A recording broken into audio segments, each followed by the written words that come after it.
creation. How the world was made. This great world in which we live did not always exist. The broad expanse of sky, which smiles upon us when days are fair, and frowns and weeps when days are foul, did not always form an arch above our earth home. Long, long ago there was no world at all. There was no sun to shine. There were no stars to twinkle, nor moonbeams to play through the night shadows. But even then there was God, for he ever has been and always shall be the same unchanging divine being. Then, away back in that long ago, at the very beginning of time, God made the world, not as we see it today.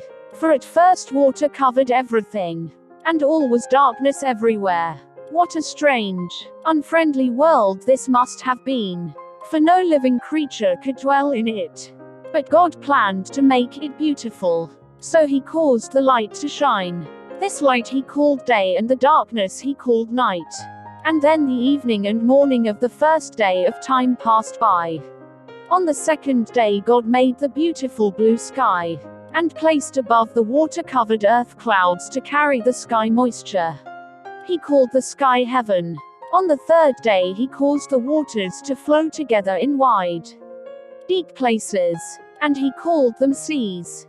Dry land then rose up, and this he called earth.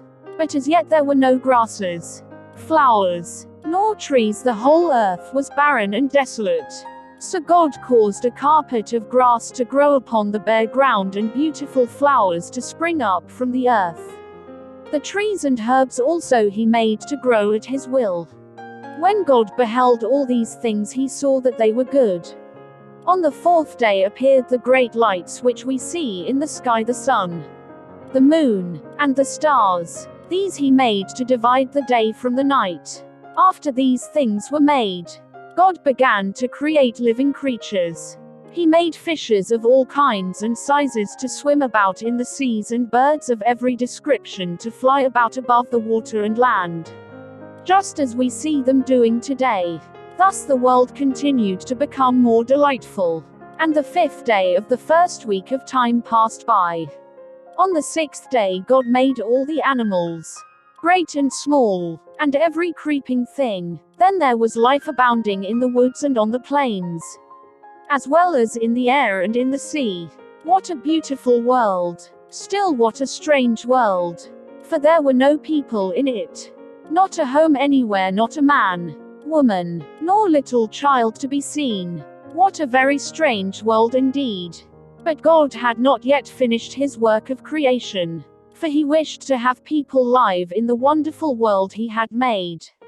They could enjoy its beauties and take care of it as no other living creature could do.